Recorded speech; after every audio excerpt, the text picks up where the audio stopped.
Lecrae. Hey, hey, what's happening? Thank you for joining us.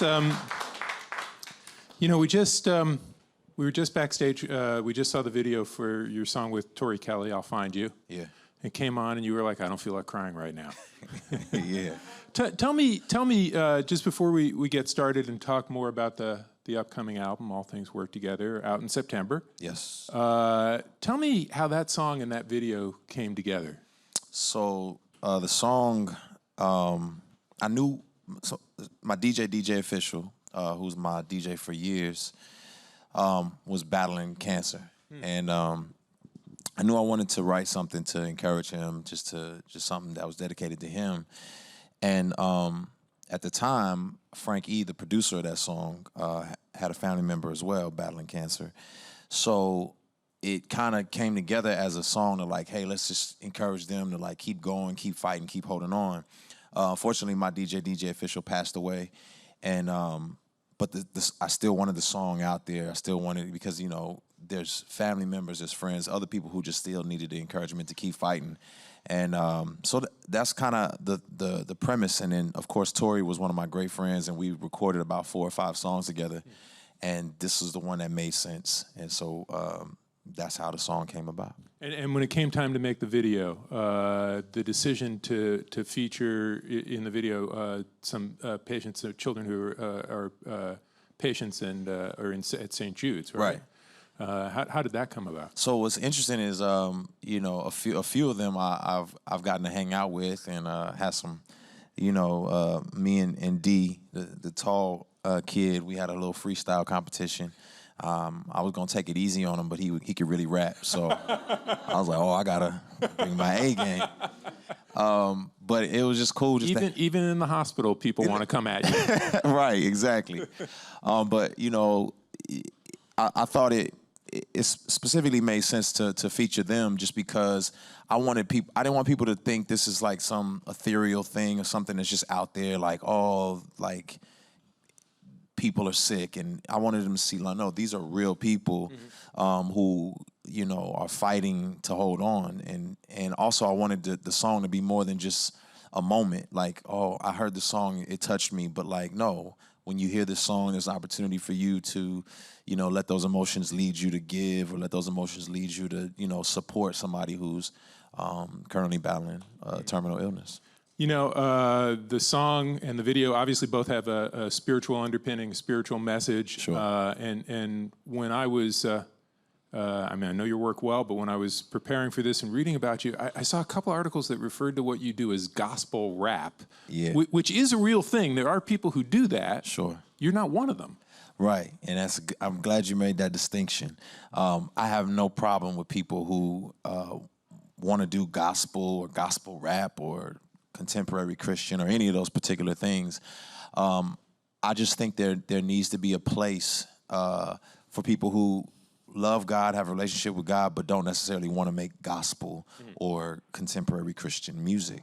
And I say it often, Lauryn Hill was kind of the impetus for me to see somebody who definitely was unashamed to talk about the spiritual realities that she was experiencing, but her music was not categorized or labeled in either one of those type of genres. And I think I always wanted the freedom to just create music that didn't necessarily have to fit in that particular space.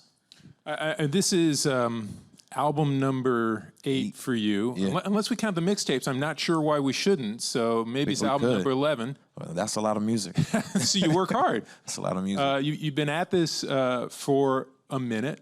Yeah. Let's go back to the start. Okay. You started your own label. Take me back to that moment. What made you do that, and what were the challenges and the lessons of doing that? Yeah. So once upon a time, people listen to music on CDs. Right? It's crazy. This is really a fairy tale. This is a weird thing, right? And I was, you know, making music in my you know, dorm room and burning it onto a CD and taking it around campus and just kind of selling them.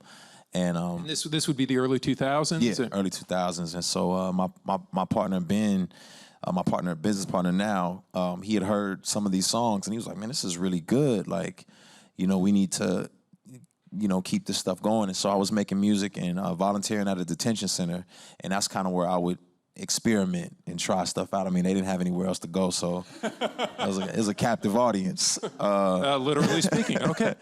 So that's kind of how I really began to just hone what I was doing and making music. And then Ben had the bright idea to start a record label.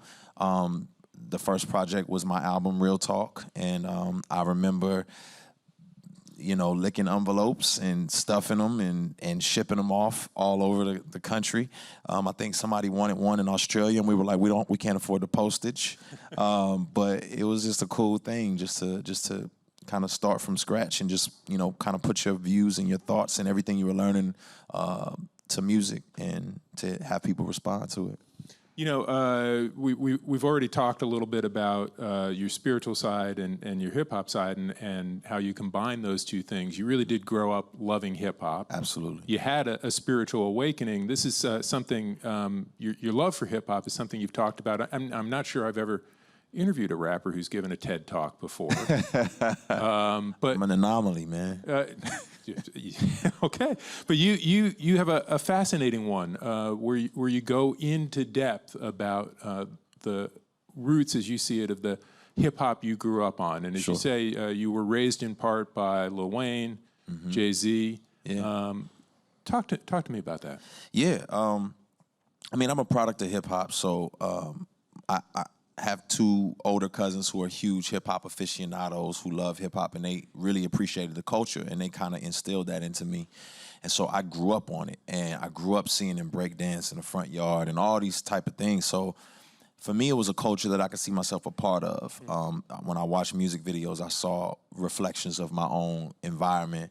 And so that was huge, just culturally. And then, as I referred to in the TED Talk, before I was around, in the inception of hip hop, it was about talking about what was happening in the neighborhood, the perils of, disenfranchisement and drug abuse and all these particular things.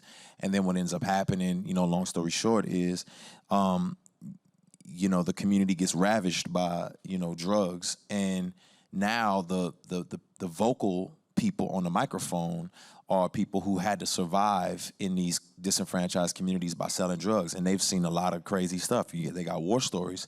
So they start telling their war stories and people can relate to it. And they're saying, man, that's my neighborhood too. Well, now money gets involved and people learn, oh, you can make money selling war stories? Well, I'm going to make some up. I'm going to keep telling war stories and I'm going to glorify this stuff because I can get paid to do it. And that's kind of what I grew up embellishing and taking in, is feeling like that bravado, that machismo, that gangsterism was something that you had to have to be a rapper, and I guess when the light bulb came on and I realized, wow, like this is a product of propaganda and so many other things. I said I don't want to push that agenda. Like actually, I want to kind of counter that and talk about what hip-hop was created to be, which was to inform people of the perils and the dangers of everything going on around us. What we used to call conscious rap. Yeah. I mean, as you point out, to some degree, you used to just call rap or hip-hop. Conscious rap maybe after the dawn of gangster rap. Absolutely, yeah. But there is also a very interesting song I noticed on Church Clothes Volume 3, Gangland. Yeah. Which struck me listening to it now in two ways. One is you talk a little bit about the importance of the origins of gangs in the community for protection, not just for selling drugs, right. gang banging, as we say now. But I was also very struck in light of recent events by something Propaganda, who's a guest on the track, says.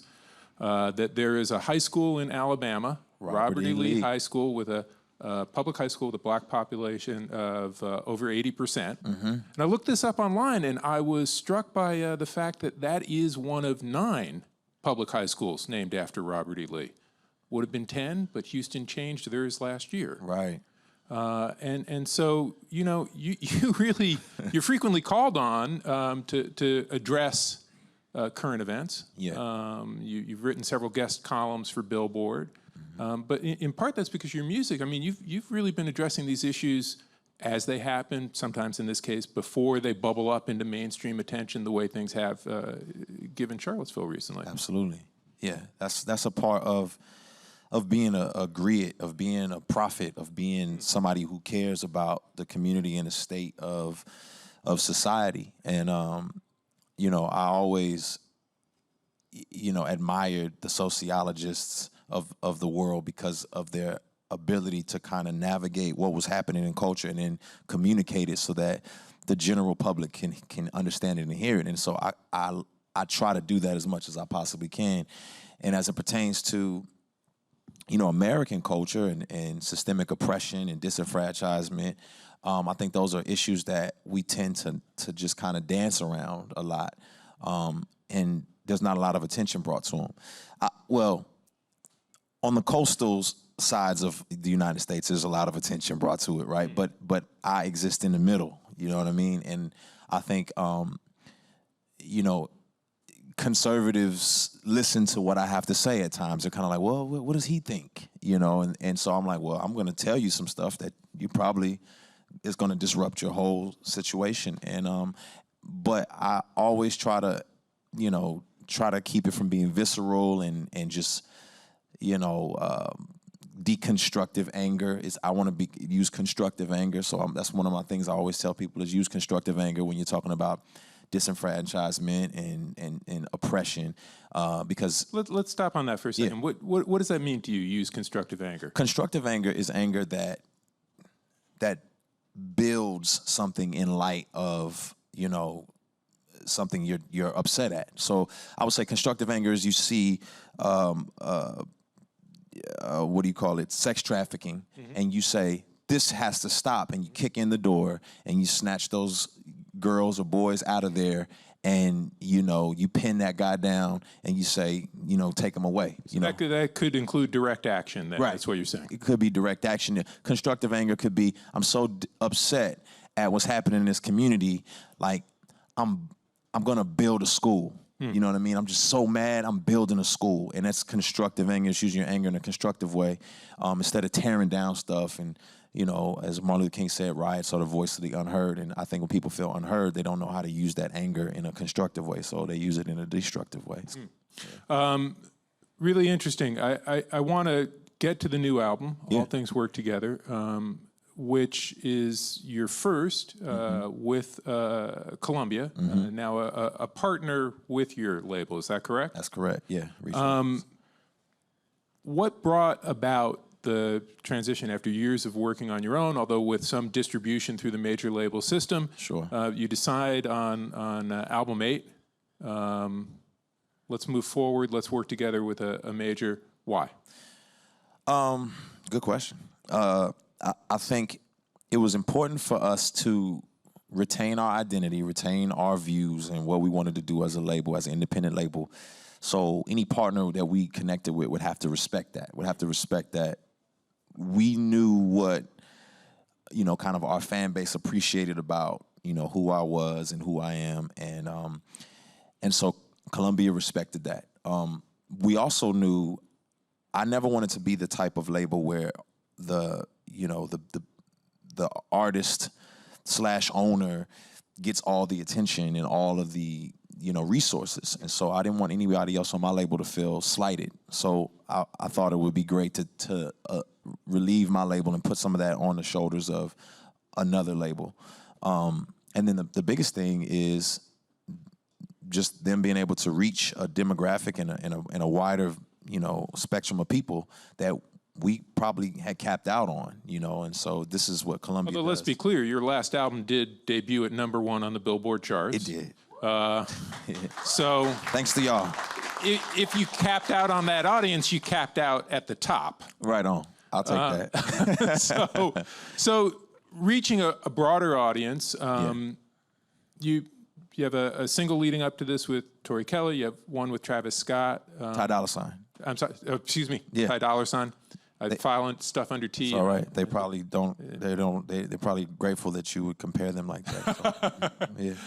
And another single produced by Metro Boomin. Yeah.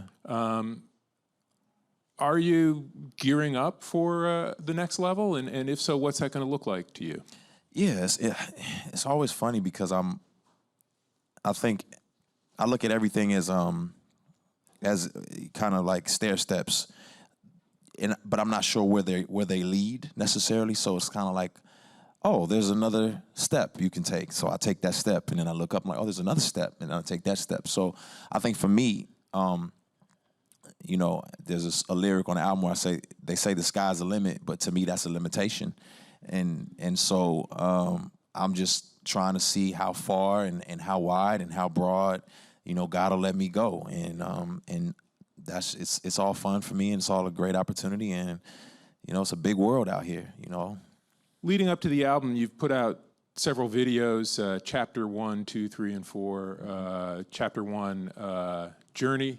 Chapter 2, Human. Chapter 3, Catastrophe. Chapter 4, Monuments. Awakening, yes. Awakening, excuse me. Monuments in which you talk about monuments. Right. Pardon me. Can you walk me through each of those chapters very briefly, and how they specifically relate to this record? Yeah, the album is a journey, right? And I think a lot of people, when they think about my albums, they want an album that's gonna like give them these jewels and like some didactic teaching. But every album doesn't have to do that, right? Like an album is my experience, and that's what this is. It's like kind of like, hey, come hang out with me for a day or a month, and this is what you're gonna see. So Journey is just you being able to come journey with me, and it's not and it's dark, right? Like it's not a pleasant journey. So that's Journey, and in that journey, you see my humanity and my frailty, and you say, oh, he's not perfect. He doesn't have all the. It's kind of like what we saw with Jay-Z. It's kind of like, what? He's got chinks in his armor? Yes, he's human. So we move from humanity and into catastrophe, right? Where you see, like, as a human on my journey, I encountered catastrophe, and it was bad. But there's an awakening, and the whole premise of this album is that there's hope in the chaos, that all things work together, that even though it's not good to me, it's good for me, and that, you know, God has this way of taking all these negative ingredients and putting them together in a bowl, mixing them up and refining it under heat, and it comes out as something amazing. And this album is that amazing thing that was birthed through a perilous journey that I went through, and you can hear that entire journey, you know, that I experienced on this project. All things work together. You know, I was struck by Chapter 3, Catastrophe. We're in the midst. You have roots in Houston, right? We're in the midst of a catastrophe there, and I wonder, do you still have family there, or what are you hearing from people there? I do. I've been checking on them, you know, as day after day. It's obviously not possible to get out there, you know. So everybody's safe, thank God. There are some who are displaced in hotels right now. I have a stubborn uncle who won't leave his house. The power's out. But he's like, I grew up with no power. I'm fine. So, but everybody's safe. A lot of the areas that were flooded, you know, did not affect them. You know, the flood didn't specifically affect them. So the power's out. But some of them are on the outskirts, and you know, they experience a lot of rain and flooding and whatnot. But the couple that are displaced, the few that are displaced, are in a hotel. They're doing good, and when the water recedes, we'll know if their houses are fine or not. But a lot of people got to auction off their cars. That's what, you know, cars are worthless after they get flooded like that. It's a lot of rebuilding. Yeah. But you New Yorkers, y'all don't know anything about cars, so I don't. But we do know something about rebuilding around here after Superstorm Sandy. Absolutely. And certainly our hearts go out to the people of Houston. I was also struck listening to your records by a song that thinks hard about our relationship to charity, called Dirty Water. Where tell me about that song. Yeah, it's a lot of layers to Dirty Water. I mean, obviously there's the very direct perspective that we take for granted the water that we have every day, while there are nations and places around the world that don't have proper drinking water. There's another layer to that where we drink out of this bottled water that we're being sold, and that's dirty. That you know, are making this industry there's a lot of kind of crazy stuff going on with that kind of industry. And then there's just another level of like, when you start getting into corruption and how people are disenfranchised and can't have water, the waters of our ocean are stained with bodies, from, the transatlantic slave trade. And so this is, the water's been dirty for a long time.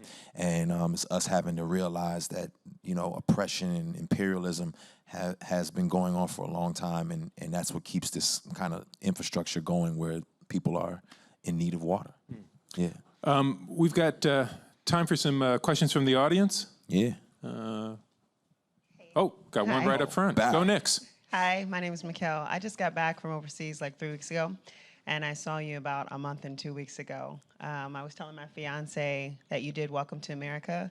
It was one of the songs I did not record because I wanted to be in that moment specifically with you.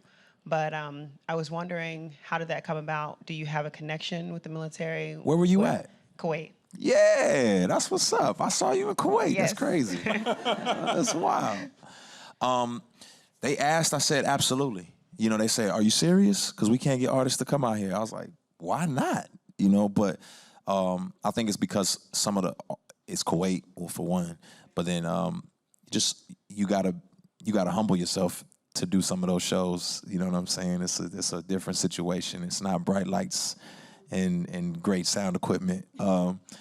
But yeah, it was an honor for me to go out there to serve. And since then, we built a great relationship. I'll be going to Japan, and I'm excited, when people are away from their families like that, and I'm glad y'all reconnected. How long were y'all apart? 6 months. Sheesh. You're strong, brother. We got time for a few more. Hi, Lecrae. My name is Wale. I appreciate you being here. I've watching you throughout your career and seeing the growth and the different things, different albums, the different paths that you've taken, different sounds. But what is your biggest fear with this upcoming album? Biggest fear with this upcoming album? You know what? I think the fear was on Anomaly of just being myself.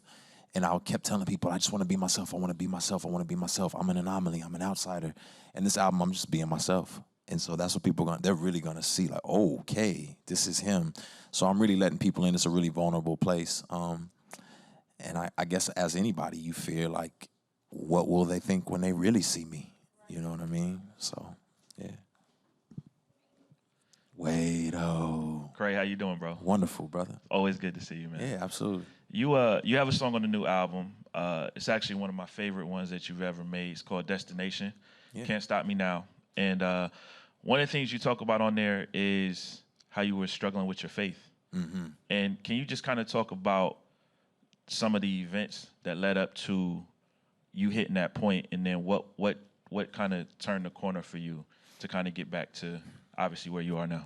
Yeah, I mean, I think Gandhi said it, Frederick Douglass has said it, like a lot of people have probably said, like, it's not the Christ I have a problem with, it's his people. You know what I mean? And that was my struggle, is just God's people. It's like, yo, I felt so much disenfranchisement. I felt so much abuse from, I think, organized religion, just because I'm walking in a direction that a lot of them just couldn't fathom and can't understand. That it really it drove me away. And sometimes you throw the baby out with the bathwater. Instead of running away from just the people, you run away from the whole idea of it. And that's where I was at that point in time, was just kind of like, I don't want to, it's like a person in an abusive relationship. They just like, I'm done with relationships, you know what I mean? And not done with that person. So that's kind of what I went through. And I actually went to Egypt. Everybody can't just fly to Egypt when they feel down and out, I understand. But it was good for me because I got to see a 3,000-year-old civilization that weathered storms. Could be 7,000-year-old civilization, that weathered storms. And, and people's faith were intact through all that. And so it just helped me realize it's bigger than me. It's bigger than America. And so, yeah. We got time for one more. Hello. So your song with Tori Kelly is really inspirational, and I think your voice and her voice complement each other really well. I was wondering if you could tell us a little bit more about the other songs you wrote with her, and if you have any plans to maybe make like an EP or something and release them. Don't you want to know? Church closed 4. I don't know. We made some really good songs, man. Like really, really good songs. I just think with someone of her caliber and stature, you want the songs to be right. Not everybody knows what an amazing guitar player she is. Oh. I mean, just a super talented musician. Writer. Right. Like she wrote a song for her project, and she was like, I can have it. You know, you can have this one, and we can do something. I mean, just so much good stuff. Listen, I worked with some incredible artists, like people I can't even name that I worked with, like huge artists. But if that song doesn't make sense for who they are, for what we're trying to do, and it just sits in a vault. So I don't know what'll happen, man. Ask Scooter. All right. Well, on that note, we're going to leave it there. Thanks so much for being with us. September 22nd, all things work together. Yeah.